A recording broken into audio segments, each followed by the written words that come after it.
Welcome to the Global Research Network. Today I'm delighted to welcome our guest, Professor Anna Grear. Anna has a very long bio on Wikipedia. She is the founder of several academic and activist organizations, including the Global Network for the Study of Human Rights and the Environment, and the Journal of Human Rights and the Environment, where she's editor-in-chief. She has affiliations with many universities, but has recently ended a long tenure at Cardiff University. She's written for newspapers and I've known Anna for a very long time through various academic events, and I could say a lot about her work. But let me tell you a bit about her activism. So, with Professor Tom Kearns, Anna has coordinated the Permanent People's Tribunal on Climate Change, Fracking and Human Rights. And these online tribunal hearings were streamed globally in 2018 for the first time at the Permanent People's Tribunal, which is an extraordinary achievement. As I said, she's also founded the Global Network for the Study of Human Rights and the Environment, which brings together scholars, policymakers, and activists. She's also founded the incredible Edible Bristol, which is an urban food growing movement in Bristol with the horticulturalist Sarah Venn. In 2022, Anna has hosted a summit on fatigue, linking fatigue to planetary and environmental exhaustion, the toxicities of contemporary life, and to shifts in human consciousness. So I'd love to hear a little bit more about that, because I'm assuming that that's where your work has started.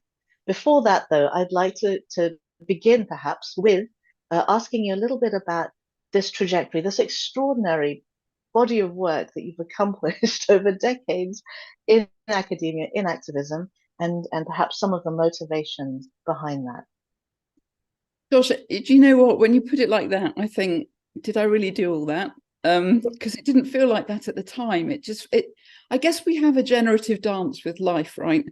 And things come up out of our unconscious, our patterns of engagement, the things that switch us on. And I think the reason I studied law in the first place was I remember as a teenager, about the age of 17, having such a burning sense of injustice about so many things, and just feeling I was torn between training as a medic and training as a lawyer. And I'm so glad I chose law, actually. And I naively thought that maybe by studying law, I could do something about injustice. And then obviously over time, having learned black letter law, I became acquainted with critical legal thinking and began to realize the kind of entanglement of law and the mediation of law, the law's mediative role, its constructive role in the production of systemic patterns of injustice, hierarchies of being, and so on. And I guess it really began with critical human rights thinking, and then moved into more of an engagement with environmental thinking, but always at a fairly theoretical level. I developed a passion for legal theory quite early on. And then that's kind of where it all took off from, really, because that kind of lit a fire in me. And I just thought, what can I actually do?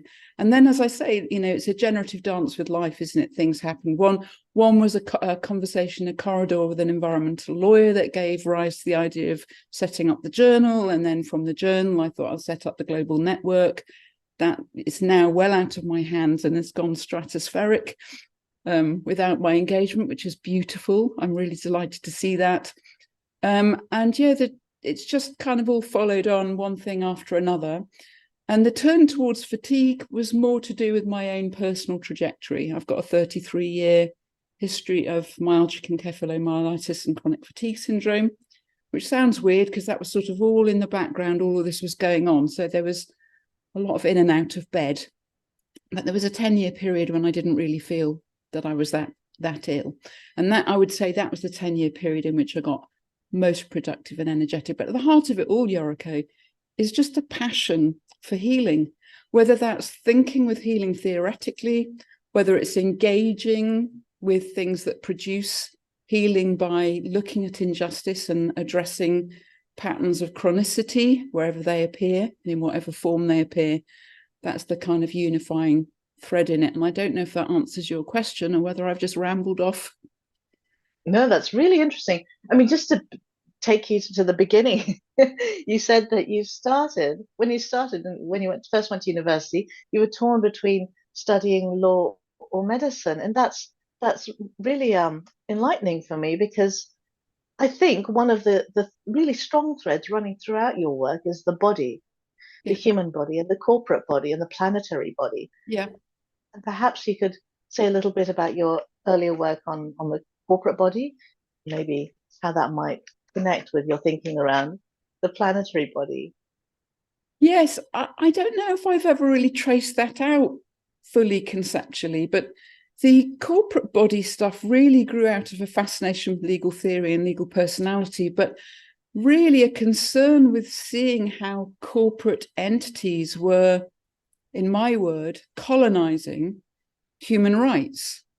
And I think at a sort of naive kind of level of response, I felt that if these massive distributed disembodied capitalistic bodies could claim rights protection in rights that were specifically designed for embodied human vulnerability, that would become problematic for human rights themselves. And I think so it has proved. I think Upendra Baxi's work, in particular, his sociological study of human rights, really leads to the conclusion that that's the case, that human rights have been discursively, materially, politically, phenomenally distorted by the award of human rights to large disembodied corporate entities.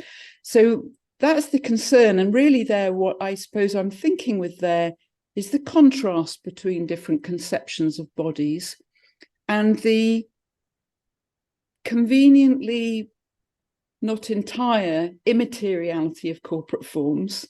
It seems to me that corporate forms can use a kind of cloak of immateriality when it suits them to move jurisdictional, get out of jurisdictional controls or whatever. Obviously, they have materiality, they have human operators, they have buildings, they are in built environments, so there is obviously, I think it's a mistake to think of them as just something immaterial. But that kind of more complex mix of immateriality and materiality, I think, sits in a different relationship than does the powerfully material, complex realities of lived human, porous, membranous entanglement in other living systems. And the contrast between those, to me, really lands when you start thinking about movement. When you think about walls, borders, and boundaries, the way that human bodies, often destitute or fleeing human bodies, are driven against these modes of control and surveillance that large corporations as dual entities can simply skip through or float through or mutate beyond or whatever. There, I think there's a real point of extreme pressure, and that really engaged me. And I suppose I've spent a lot of time trying to think about the implications of materiality. And so I was drawn very steadily over time towards new materialist thinking, having come from much more just critical feminist kind of scholarship and critical legal theory. And of course, feminism has always been concerned with the body. Feminists have long emphasized embodiment and used a fundamentally embodiment-based or embodiment-sensitive critique to really get at the disembodiment of the rationalistic assumptions of law, which are so fundamentally still stuck, I think, in a very Cartesian, Kantian kind of framework when you think about moral reasoners and, the construction of legal responsibility based on moral capacity to reason and the will and all these assumptions, which in my new life as a hypnotist, I realize that at least 98% of what we think we choose is deeply unconscious and is complex and systemically complex. And this moral reasoner, in many ways, is just a mythos. And, one of the beautiful things about new materialism, I think, is the way it's more empirically faithful to the true co-emergence of responsibility, some of which cannot be allocated. And that at least phrase the comfortable assumptions of law about, oh, there's this human operator, let's land everything on them. that's problematic, and it is a form of epistemic and ontological injustice, in my view. There's so much to unpick there, but is there maybe something you could tell us about what new materialism is for those people who might not have come across it? Yeah, I mean, essentially, it's not really a philosophy, is it, Yoriko? It's kind of a kind of theoretical, affective, playful, insightful, critical movement.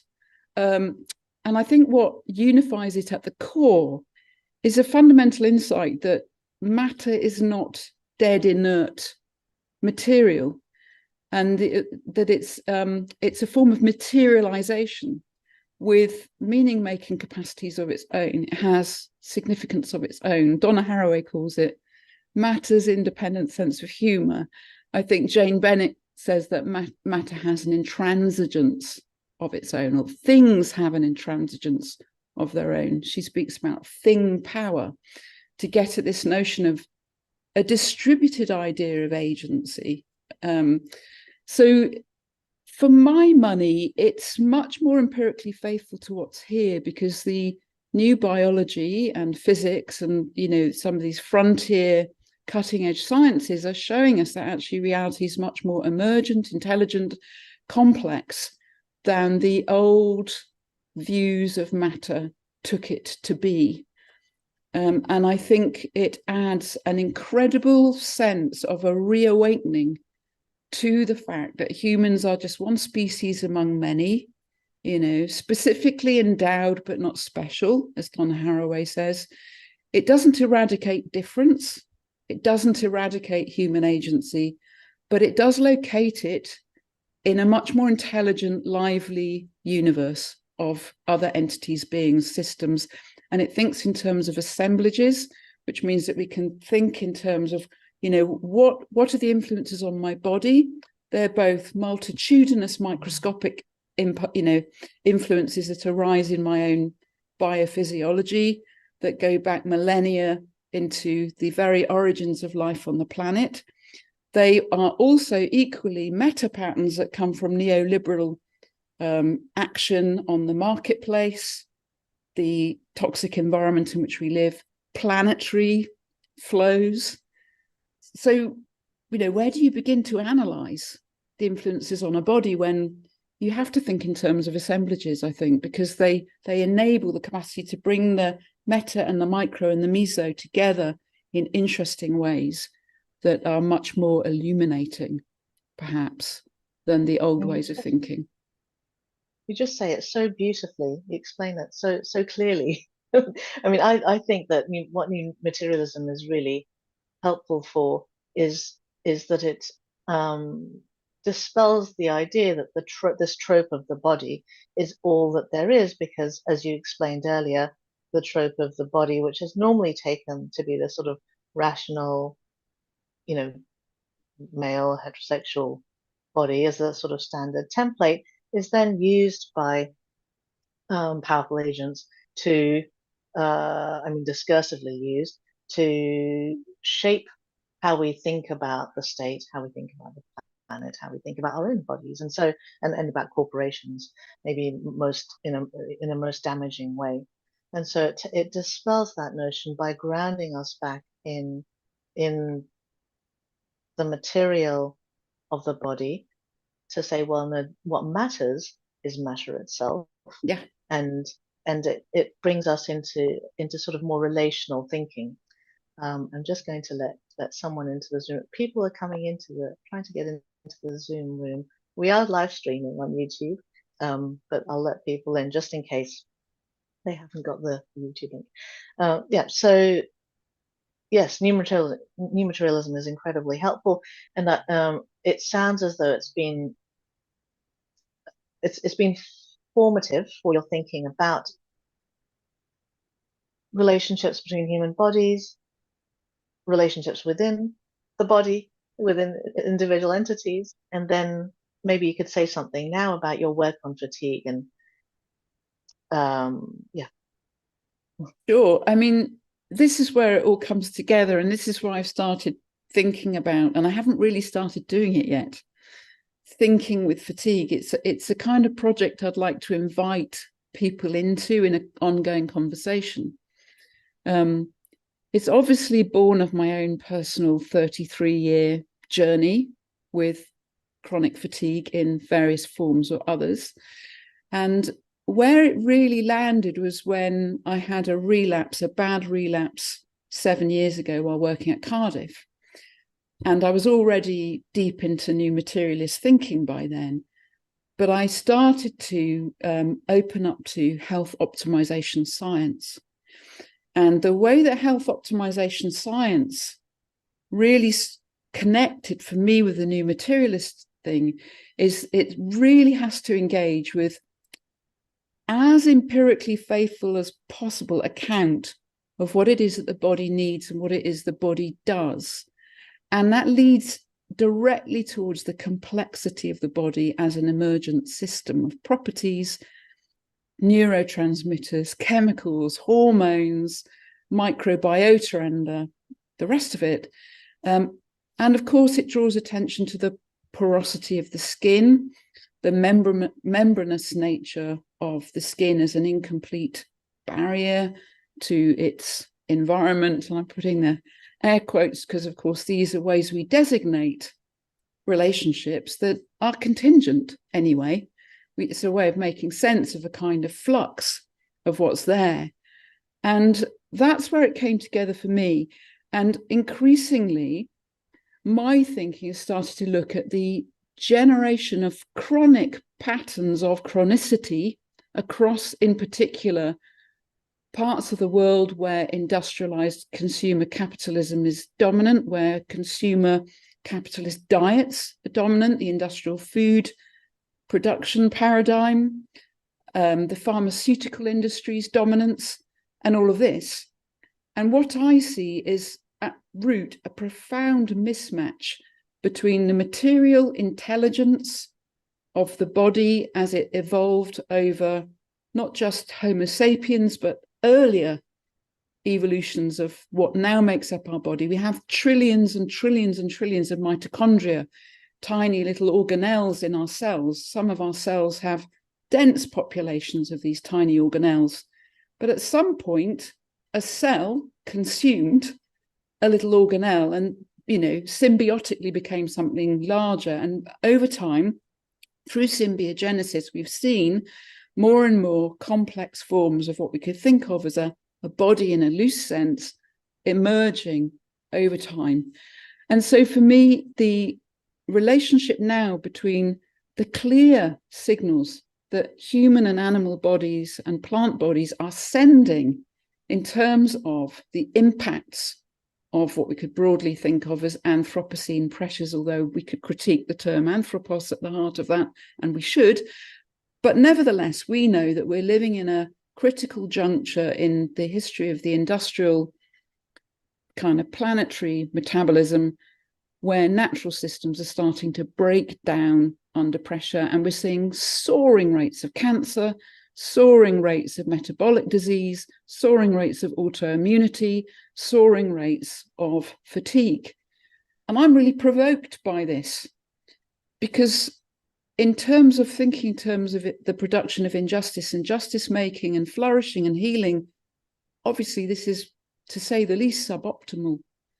And somehow we have to start thinking about how we reverse it. And one way we reverse it, I suspect, is by taking materiality itself more seriously and allowing the intelligences at work in those communicative patterns of illness to actually speak a more fluid, fluent, complex language that we open to hear, instead of just symptom smashing, which is kind of the way that mainstream medicine approaches these things. Oh, you've got high blood pressure, let's give you something to lower it. Well, high blood pressure is a signal from a highly intelligent system of systems. And if we simply suppress it, we're actually going to increase the pushback from the body.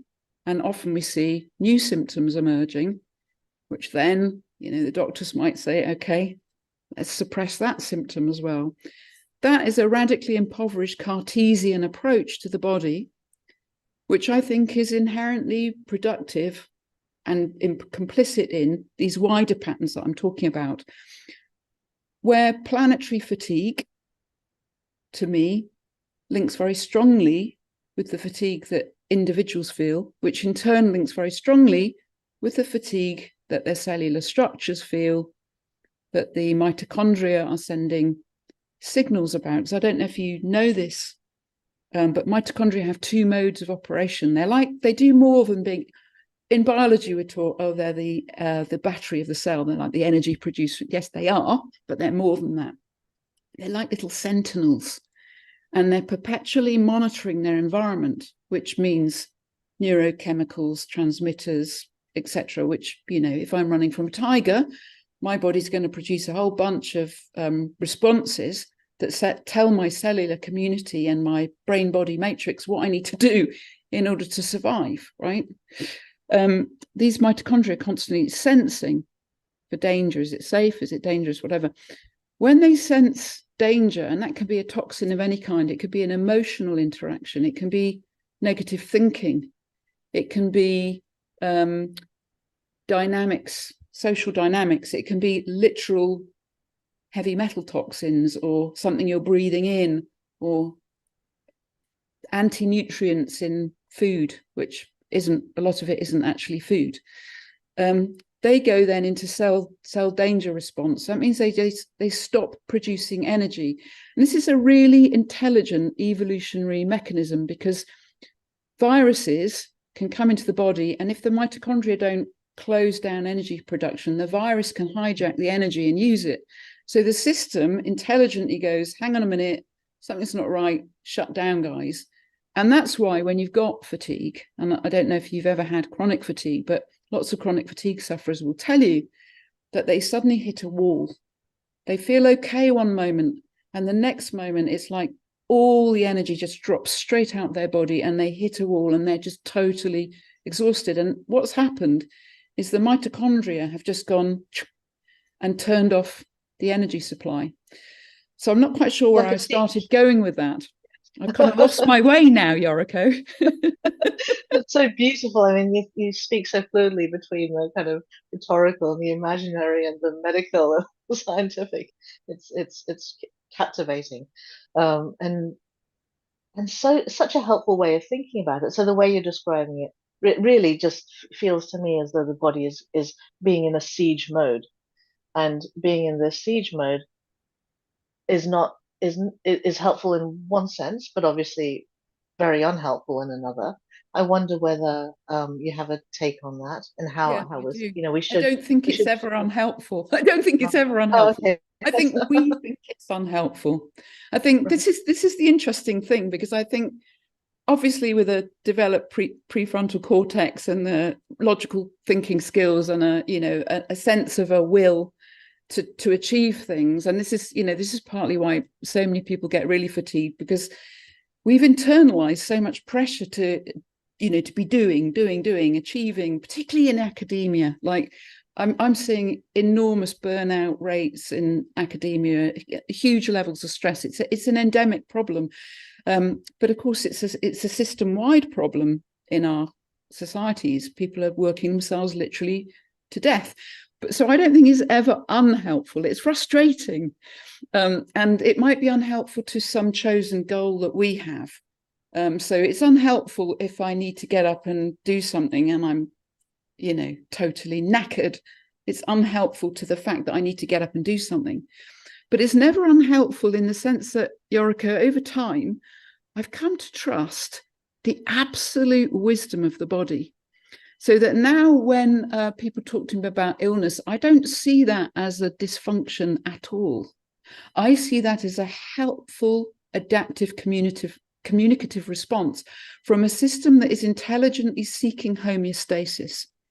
When we give that system what it needs, mentally, emotionally, physically, what it needs for homeostasis, in other words, when we understand the true foundations of human and animal well-being, when we really understand what it takes to flourish as sentient, somatically aware, relational creatures that are, in a sense, humans, certainly we're kind of social creatures. We rely to a large extent on being part of a kin. That's how we survived evolutionarily. When we get all those fundamental basic layers in, respecting how the body has evolved over a very long time, and understanding that the Industrial Revolution was relatively late in time and is a point at which we started introducing things like electric light at night and, you know, disrupting circadian hygiene, which has developed over millennia from the very earliest cells responding to light and dark. That would have been one of the very first sensory signals of life's intentionality in terms of how life moves through its environments. All of that, nutrient intake, all of those things, the body has held on to that knowledge. And unfortunately, we live in an age where the mainstream medical system is so head-driven and so driven by hubris about the human capacity to control the body, to dominate symptoms, to get into, you know, the smallest little mechanisms, which is wonderful at a certain level, but another level, if you're looking at the smallest little mechanisms without thinking about the systemic dynamics of the complex system as a whole, and let's face it, most doctors are trained in specific, you know, specialists trained in specific body parts as if they don't sit in a complex whole. And it's more than just organs and bones and skin. It's these, you know, neurotransmitters, chemicals, hormones, the most small, beautifully calibrated, orchestrated interactions of a highly intelligent system. So my answer is it's always helpful. When the mitochondria send a signal, it's always helpful. It might be a pain in the arse, but there's something generative at the heart of it. And if my fatigue has taught me anything, it's taught me, Anna, listen to your body. Always listen to your body, because the body has so many forms of intelligence of its own. And my little cognitive facility, which can only process 40 bits of information a second, as opposed to the 20 million bits of information a second being processed by the unconscious, which for all intents and purposes is overlapped with the body anyway, because it's always running all those systems, and the unconscious is picking up sensory information that we're not even aware of. All of that has taught me that it's never unhelpful and that we should always, always listen to the body. And that can translate, of course, into politics, Yoriko, because we can analogize that to always listening to ecosystemic feedbacks, always listening to planetary feedbacks, always understanding that where we live, well, what's a we anyway? What are we? Like, that's a really interesting question anyway. But where we think we live is billions of years older than we are, if you think in cosmic terms. We're very late on the scene and very juvenile. And possibly just a flash in the pan. Quite possibly. I mean, I love this term you used earlier, chronicity, and it reminds me of work that Paul Virillia has done on speed and the ever accelerating speed of modern life. Mm. And it feels to me, maybe it's just aging, but it feels to me as though life isn't speeding up, or at least the pressures of life are accelerating year on year on year. Part of it's technological. I think part of it's everyone adjusting and entering this kind of digital age. Here we are on Zoom. It's the other last summer we took a family holiday where we didn't have, well, I at least tried not to have any tech, and it was incredible. We were in a very remote place without much internet and so on, and I tried to get up with the sun, tried to sleep with the setting sun, and it was extraordinary how little I did every day. Then go for a little walk, have a cup of tea, read a bit of a book, and that felt so incredibly calming. It felt so right. Felt so right in a way that days normally don't feel. I mean, usually I think I and most of us fall into bed utterly exhausted at sort of 11 at night, having done 200 emails during the day and still checking our phones. And you probably don't do this, Anna, but I'm still in that mode where, particularly if you have children and lots of work commitments and you're trying to do things outside of work as well, it's the pressures are overwhelming. I mean, how do you advise? I know that you're running a private practice, seeing clients and helping them with hypnotherapy and other techniques. Could you perhaps give us some guidance on how you advise clients to live? I mean, not everyone can afford to not work, but how you advise people to live in Yeah, current situations. sure. I mean, there are some very easy wins. One key thing is what you're describing, that rushing and the pressure gets the nervous system into sympathetic arousal. Now, we need sympathetic arousal. If I am out for a walk and a large dog comes to attack me, I need that sympathetic arousal. I need those very fast reactions online. I need to be able to move fast. My heart needs to pump. I need blood in my extremities so I can move. You need it. But what you're describing about the pace of contemporary life, what I experienced as an academic and still can experience sometimes if I have a kind of busy day when it's all ping, ping, ping, everything's going off. There's that constant low-grade pressure to being sympathetic. And a vast number of people are in constant sympathetic arousal. The body is not designed to function that way. And over time, people burn out. They get ill. They develop horrendous diseases because that ongoing sympathetic arousal is incredibly draining and destructive. So some easy wins are to be able to have techniques, and I can teach you some, to get into parasympathetic states of being. And there are two things that you can do here.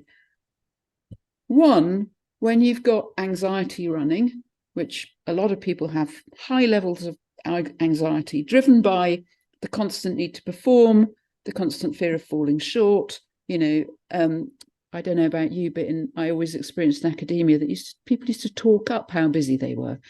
It was a sort of, there was a kind of weird, almost machismo expectation that, if you weren't burning the oil at all hours on your research and endlessly having intellectual conversations and getting all your work done quickly for the students. And, as we know over time, it's become more of a kind of consumer enterprise. So the time for the intellectual luxury of research is squeezed out and it's become more performative. You have to produce these ref-orientated pieces.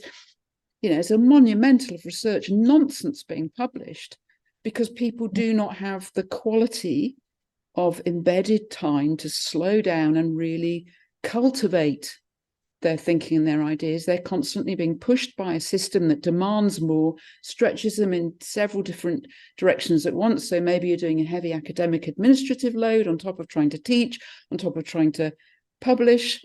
And then you've got constant changes here to stay, universities that restlessly, constantly introducing new initiatives, new student-facing, pleasing, things and all the rest of it. People are in constant, chronic, sympathetic arousal. It is extremely destructive. Now, this is where it gets a little tricky for me, Yoriko, because as a critical scholar, I don't want to individualize the problem. And I think that's what neoliberal universities do. They have their Wellbeing Wednesdays, and you can book your hand massage and you can have your mindfulness training. And of course, mindfulness is a hugely powerful tool.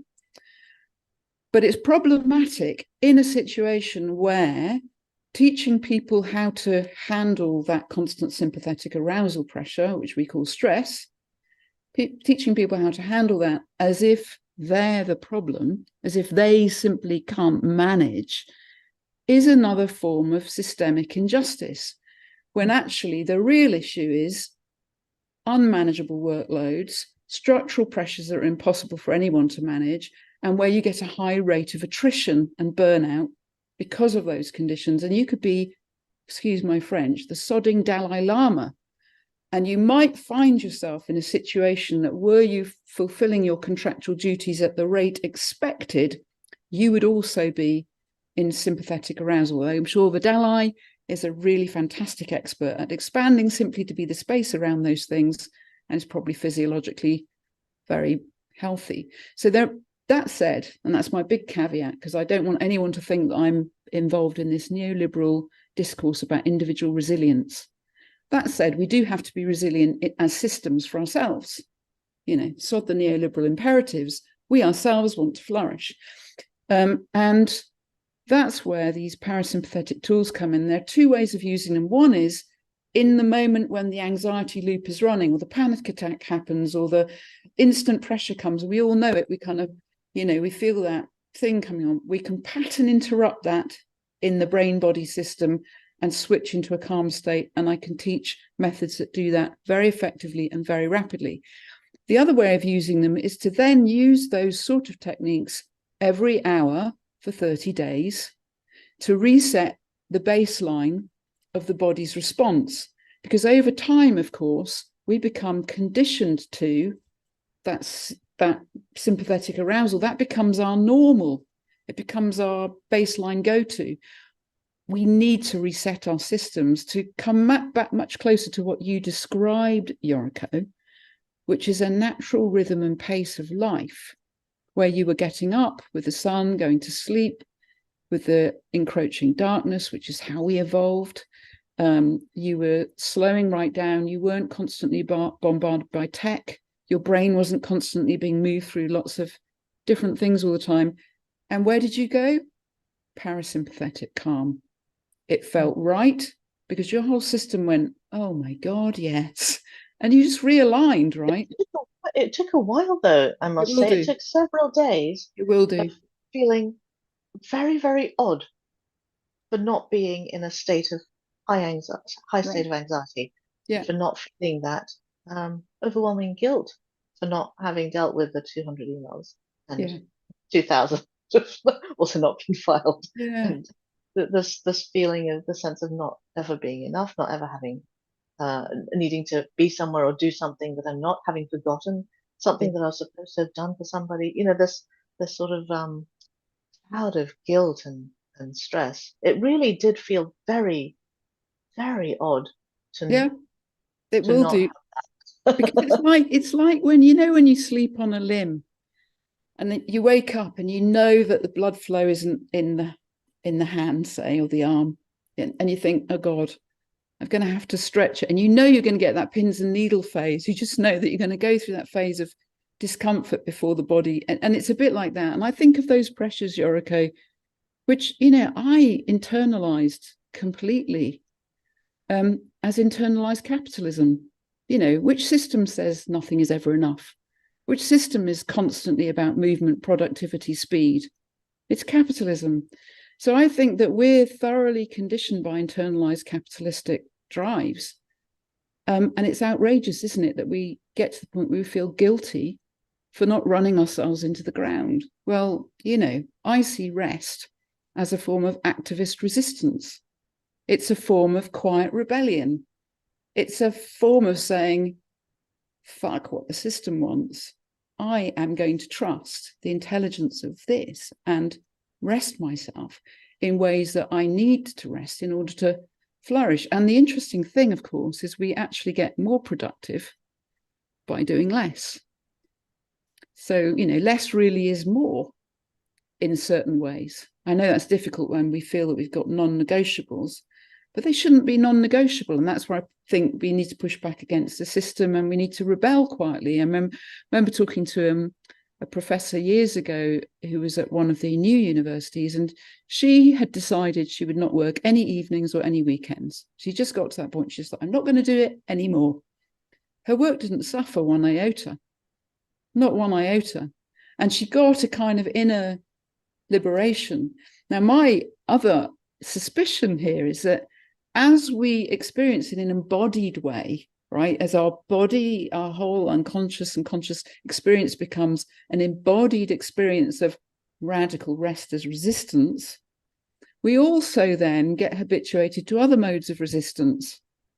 And then pretty much before we know it, we're living against the stream and living in ways that are radically liberating and deeply humanizing.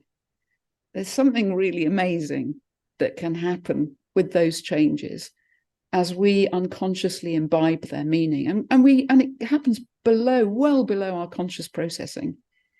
I mean, I love your reframing of rest as an activist position, because I do tend to think of rest as a sort of passive state of being. And when I'm in a state of rest, there is this the capitalist part of me that says, don't be so lazy, get up and do your work.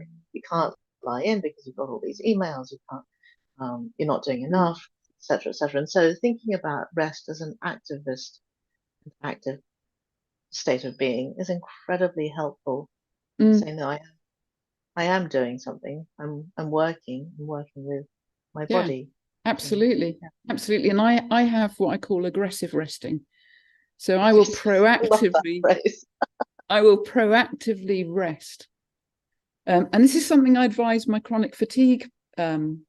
I don't like to use the word patients, clients to do. Some of my clients are bedbound, and I was there myself, Yoriko, years ago, before I was an academic.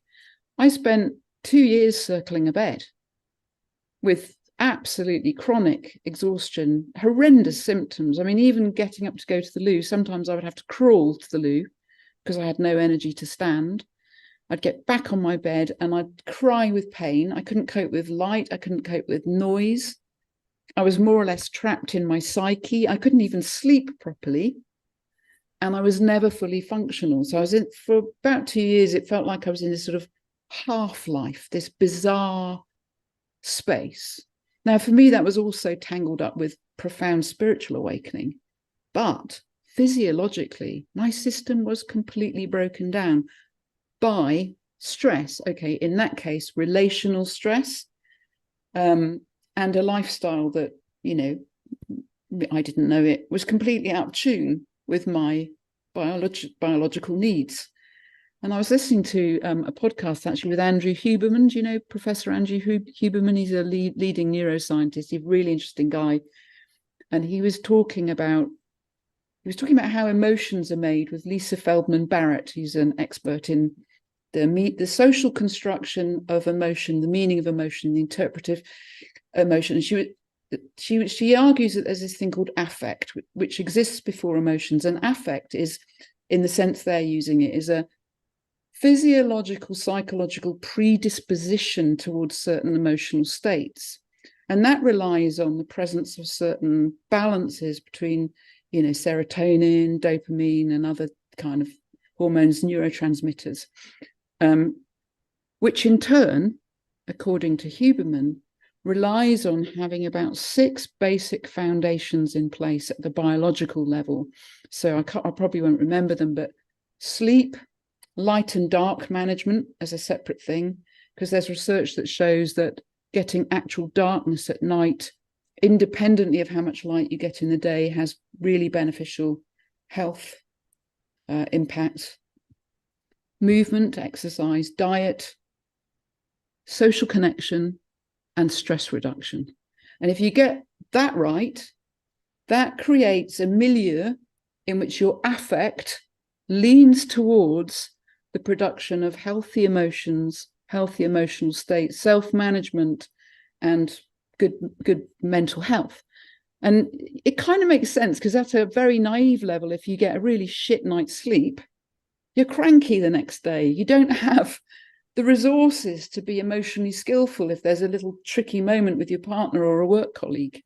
It's kind of not rocket science, but it's stuff that we have been so conditioned to ignore by our internalized capitalism and by the pressures of the external, with neoliberal drivers of the vast majority of jobs, careers, and activities in our society. So yeah, aggressive rest is where you just decide, right, I am resting several times a day. Whether or not I feel tired, I'm going to rest several times a day. And that's particularly important if you've got fatigue, because you actually need the body to have a chance, as you say, to do its work in the quiet silence of deep rest. And when I say rest, I mean something over your eyes, lying still, no podcasts or music, just, and just being Yes, there. I was imagining lying down watching Netflix, but you mean really just I mean, total rest. Yeah, because yes. when you're watching Netflix, it's great, but it can stimulate your sympathetic system. And this is where it all gets hypnotic. This is where the hypnosis comes in, right? We know when we're watching a Netflix thriller that there's guys with cameras and it's all acted, right? But when somebody jumps out of a cupboard with a gun, our body goes, right? And we flood with stress hormones. The body doesn't know. Like the brain can't tell the difference because our unconscious is so open to that. So it becomes like a suggestion, and it absolutely affects the body in a split instant in exactly the way the body is designed to operate. So, nowadays I don't even watch Netflix anymore. Not that I'm against it. I think Netflix can be great and I love a good thriller, but for a while I haven't been watching anything like that because I have needed at the moment to have my system coming into a very calm state and really acclimatizing. I want to really get to the point where I embody a calm state such that other nervous systems coming into contact with my nervous system pick up nothing but calm and feel safe, because it's an aspiration of mine to be an environment, a kind of atmosphere in which if people want to come up for air, they can. And of course, that's at the heart of my longing to be a really skillful, generous practitioner. But these are acts of resistance, Yoriko. Yes. And not straightforward, but at the same time quite simple things. Very simple. There are very low cost things you can do.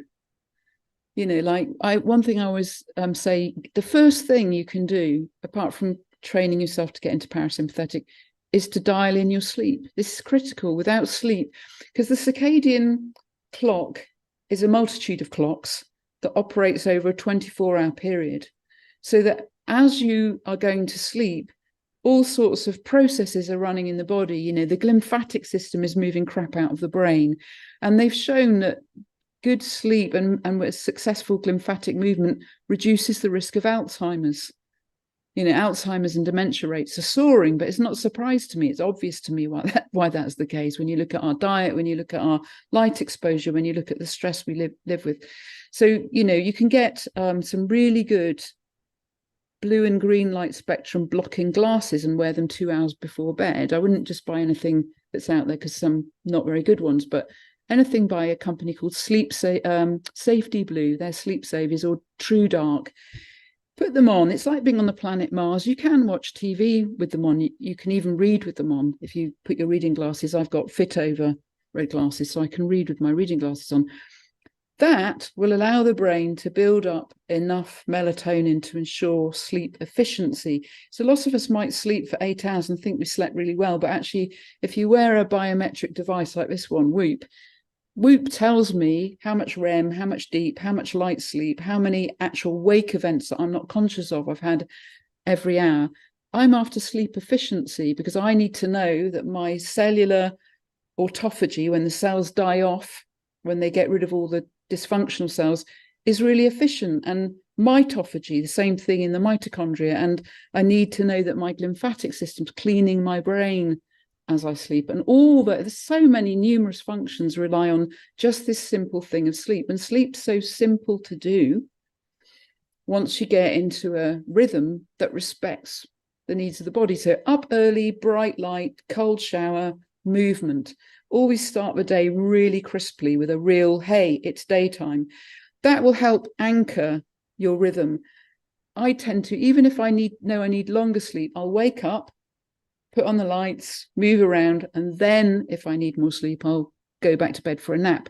I don't want to blunt that circadian pattern. You want sunlight in your eyes in the morning. Get out there definitely early so that you're getting the rising sun. The brain evolved in this environment.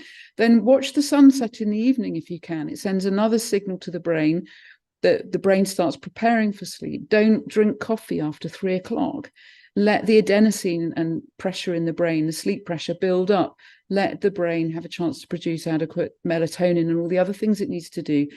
That alone feeds into every single body system, allowing every single system in the body to start functioning more effectively. It's the single most powerful intervention anyone can make in their health, is to sort out their sleep. There's more, but that and parasympathetic self-calming are two hugely powerful keys. And I see people who are very, very ill, and I see how over time these things make a difference and they start to heal. I have a lot of friends and family who have insomnia. Mm-hmm. And what would you advise them to do, or how would you advise them to think about that if you know of any helpful techniques? Yeah, I would say get their circadian hygiene well and truly dialed in. I mean, I don't know how disciplined your friends and family are, but, you know, most people have house lights on at 9 in the evening, right? Well, that's going to give you disturbed sleep, you know. So if you need house lights on, wear the light blocking glasses. You can still move around perfectly safely in your environment, but you know, we evolved in a time before we had false light. So our ancestors either had sunset or a fire in a cave, right? So it was lights on the sort of red spectrum that the brain evolved to get used to. And, you know, you don't change thousands of years of evolution in 200 years. It just doesn't work that way. So, you know, my questions would be like, how late are they eating in the evening? Like, I always finish eating by 6 because I want that long run up to sleep. Eating late in the evening disrupts circadian hygiene. Are they exercising in the evening? You shouldn't be. You should be exercising earlier in the day, and then in the evening you want to be calm. Are they having a hot bath before they go to bed and then allowing the body to cool naturally? Is their sleeping environment completely 100% dark? Is it cooler than the daytime temperature they're used to? There are so many. I could send you a list. There are about 20 things that you can do that help. That's fantastic. And then, of course, in the on the channel. Yeah. yeah, I can send you my circadian hygiene checklist, which is an easy thing to go through, because then you can sort of think, well, I'm not doing that. That's an easy win. I can add that to my routine. But even just getting that dialed in will help people. Sometimes people have got insomnia because their unconscious is doing some work. Like, they might have had an experience when they were in bed and they were assaulted, and that might have happened a long time ago. But the way the brain works is it generalizes. So something happens, and memories are not there so that we can tell our grandchildren nice things. Memories are there so that the brain can predict, what do I need to do in this particular environment? How do I need to act now? And those generalizations can become deeply unconscious patterns. So you might not remember that when you were 5, somebody gave you a massive shock in bed one night, but ever since, and you've forgotten it, you have trouble sleeping properly, and you have type 2 insomnia. So you go to sleep, but you wake up and then you can't get back to sleep again. Sometimes that's a matter of clearing that unconscious program, which can be done very quickly using rapid synaptic change work techniques. It's based on neuroscience research into how humans change. And we can change in a split second, literally. We're that malleable. I mean, if you think about it, you can be traumatized in a second and it can last for years. Well, you can be de-traumatized in a second and it can last for years. Can you tell us more about rapid synaptic change work? Change work, yes. So this is based on research by people like Bruce Ecker into something called memory reconsolidation. So every time we visit a memory, we change it in some subtle way. It doesn't ever stay the same, and that's because it gets deconsolidated. So memories are like chains of little proteins in the networks, the neural networks. So we visit the memory, it gets deconsolidated, and when it reconsolidates, usually there's a 5-hour window. When it reconsolidates, it can never be the same again, even if we haven't deliberately changed it. Why? Because we've got contexts, lived experiences, different life since the time when the thing happened that we're remembering. So if you want to keep a memory pure, never remember it, is basically the bottom line. Therapeutic work takes events that happened in the past that when they come up, when I think of something that happened to me as a child, say, and I feel it in my body, This is typically trauma lives in the body. It's always experienced in the present moment. The body's always in the present moment, right? It's never in the past or the future. It's always present. So when you have a thought about the past, typically a memory will come up as an image. It might be a flashback, a replay. You might hear a voice. It might be your parents saying to you, your best is never good enough, or whatever hypnotic suggestion they dropped in at that particular point. Your body responds in the way that it did at the time, because the brain has connected that stimulus with that response. Okay, so what we can do, and skillful therapy does this, is it produces what's called a prediction error. So talk therapy will do it by recruiting your rationalizing facility. Oh, you're no longer 5, and you're no longer in that bed. So let's think of all the times when you've slept safely in a bed, and you have been safe in a bed. They'll do that sort of thing. And that can be quite slow, right? The kind of work I do, I will find the original sliver, I'll slow the person right down to the very, very most precise visual sliver when they get the feeling in their body. I want that feeling activated. If I'm working with anxiety, I need them to feel anxious. Not horribly, but anxious, so that I know I'm firing the right neural network. Because without that kinesthetic memory, I'm not going to get to the heart of that issue. And slow it right down, find the trigger to that state. And then you dissociate, so you break away from that felt state, and you teach the body a new state. So you'll evoke with the person all the kind of neurophysiology of, say, I'd like to feel amazingly confident. I want to, and you wait till you see it in the client's body. You can see when the unconscious and the body are showing you that they've got it. It might be they remember a time they did something really well, and they access that, and they get the kinesthetic memory, the state. Now you've got kinesthetic state online, and you're just pasting it. You say, now think of that old thing. What are you noticing that's different? And the client will often go, oh, that's weird. It doesn't feel the same. And you do that several times to condition it in. And bingo, you've got change, whereby the person can think of the original trauma and either be completely neutral, like my most traumatic memories, they're just memories now. They're just things that happen. Like they've got no charge for me, no hold over me. They don't affect me. I'm not crippled by them. But there was a time in my life when I was, I'd have a memory and it would trigger an uncomfortable feeling, and or even worse, the person has got so used to unconsciously repressing, they can't even access their body anymore. I've got some clients who I have to teach how to feel their body again, because they're unconsciously holding down all the energies, because what was overwhelming at 1 can feel overwhelming at 50 if you haven't resolved it, right? But it's the 1-year-old body response that you're feeling. And that's why, psychotherapy will get people to understand that they're now 50, and they'll present the brain with, here's evidence that it doesn't always have to be like this. And that produces the prediction error. The brain has to go, hang on a minute, something's different, update.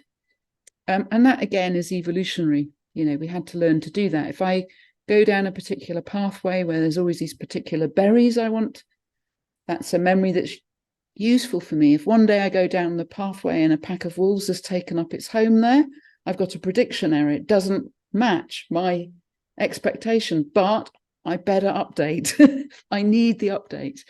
So essentially, that's the rapid synaptic change work, is working with the best science now on what we now know goes on in the brain when the human being learns, when the whole system learns. And what you can achieve is quite extraordinary. I mean, I had one guy buried 60 years of trauma in 15 minutes. I'm not kidding. He walked out of here looking like a different man. It's that powerful. It's not, it's not always like that. Some clients take a bit longer. Sometimes that you'll deal with one trauma and there are layers beneath that you have to start mining and exploring. But honestly, Yoriko, the human body-mind system, the assemblage of the unconscious and the embodied, sensibility and open to the world, the microscopic, microbial, protein synthesis, memories, all that. We are so extraordinary, so extraordinary. And when we start really understanding that and living in tune with that, that's when we get true healing, whether or not we get physically well. And this is, in the field I work in, everyone's desperate for recovery.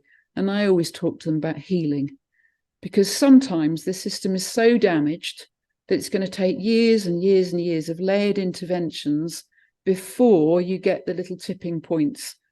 Because it's not linear, right? Because it's a complex system, it's not linear. Some things are more obviously linear or look linear in relationship, but many things aren't.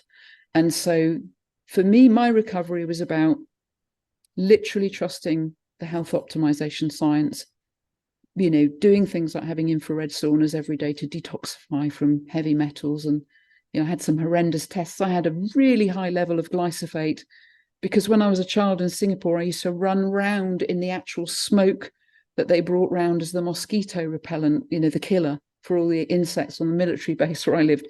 We were breathing in this stuff. And so when I got really, really ill and had some functional tests done, they said, well, your glyphosate load is through the roof. Like, how would this be possible? Well, okay, glyphosate's everywhere. There's no such thing as a clean grain anymore, but my level was crazy. And I know it was that thing I did as a little child in Singapore. So infrared sauna, sweating every day, really useful. But it's about always coming back into tune with the fundamental knowledges of the body. It's incredible. I mean, you've also mentioned hypnotherapy or hypnosis, Mm-hmm. and I'm so uneducated in these things. I sort of think of 19th century stage performers. Yeah. But I'm clearly not, updated with any other religion. Can you tell me a little bit more about that? And how it hypnosis is the process you were talking about before. Yeah, there's just so much mythology around this. I mean, hypnosis is a really old human practice, and that hypnos, I think, means sleep in Greek.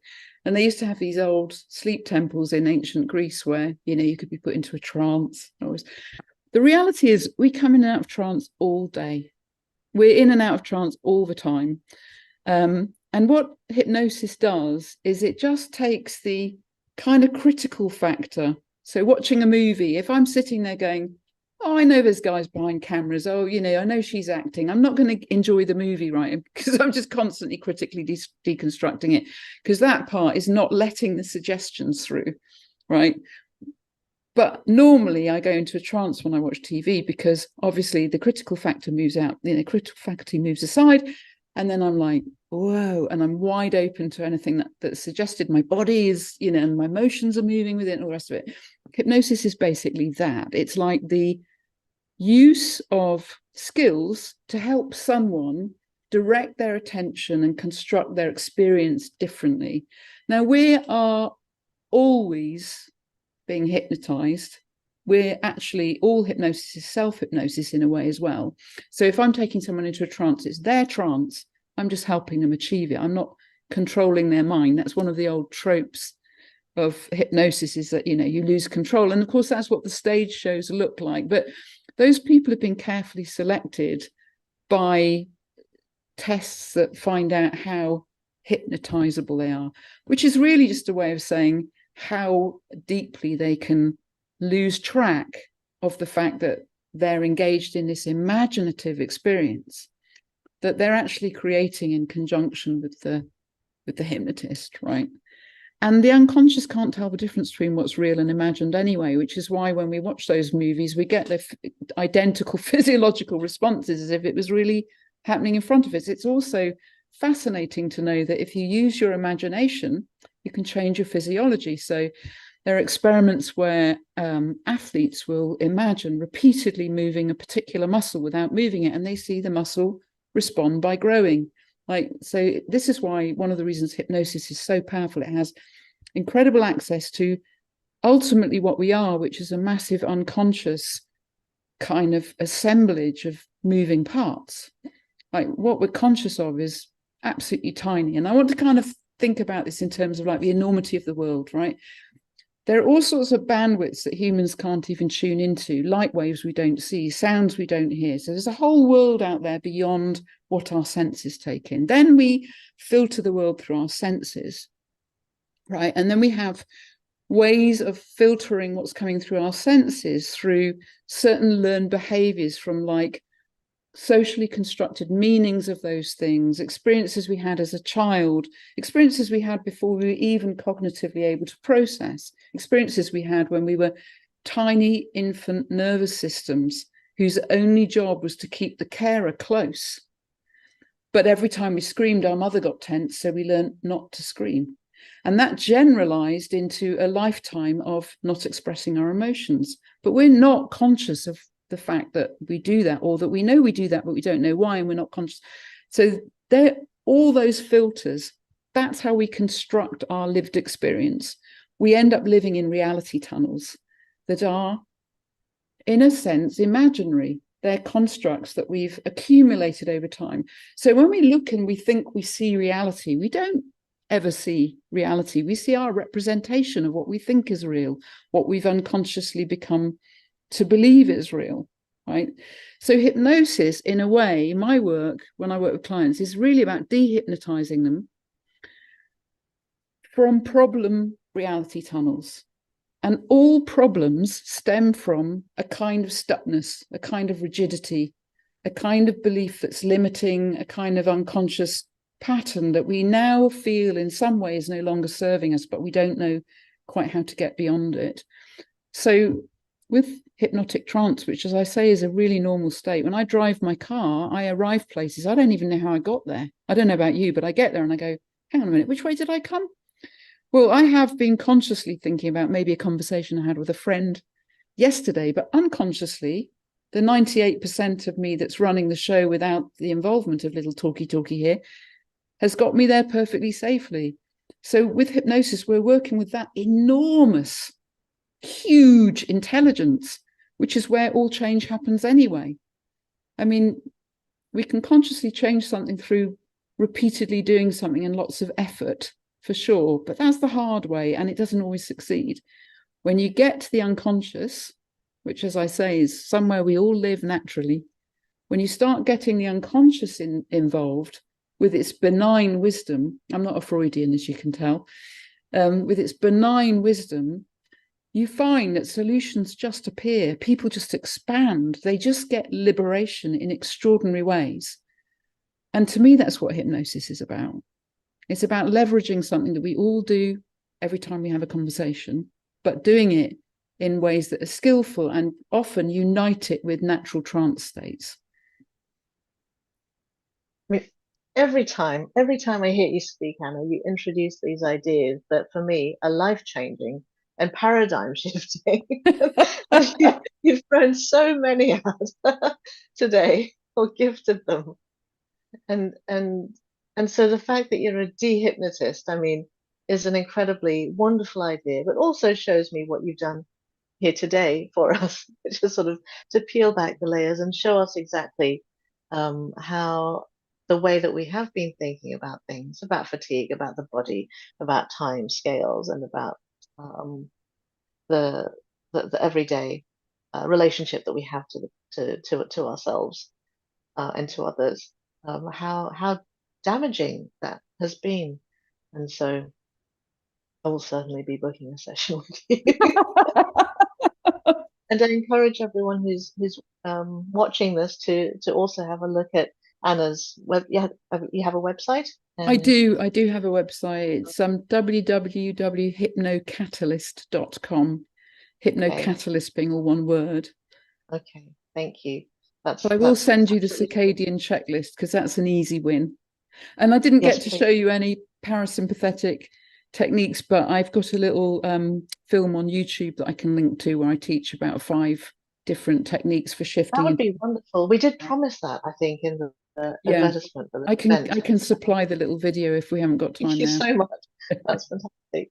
Oh, well, I mean, I'm just so full of gratitude. Thank you, Anna, for giving us the time today to talk at length about your work and about all of the things that you've been thinking through, thinking with fatigue. I was reflecting on that title and that you gave me, and how it works on so many different levels. Mm, Uh, and it really is about dehypnotizing ourselves from the world that we've constructed and releasing our energies and our natural capacities and our natural calmness into the world. absolutely. And I'm really looking forward to seeing the exercises you send. Yeah, and being radically resistive to internalized capitalism. I've got to put that in there at the Please do, end. yes. And Aggressive resting and just aggressive resting is deciding, my favorite. yeah, and just deciding not to live the way that the capitalist reality tunnel is set up. Really looking at like what we're formed by, what we're shaped by. Ask the questions. What are we being unconsciously driven by, and is it serving us? And is it, because we can only really serve others when we're showing up for ourselves in a compassionate, integrated, expansive way, right? Because then we've got riches from which to overflow into the world. And a lot of us as academics, we're just running on massive depletion. Yes. It's time for a reset, man. Not in the, not in the usual sense of the Great Reset, but it's time to return to ourselves. It's time to come home to ourselves, to our animality, to our humanity, to our fundamental innate intelligence and our radical intimacy and co-entanglement with a really intelligent world. I'm looking forward to talking to my kids about what you've taught me today as well, because I think it's so important, kids and also students. Mm, It's so important that they have this information. So yeah, thank you, Anna. my pleasure. It was lovely to I be really here. Thank appreciate you. it. Sorry for rabbiting on.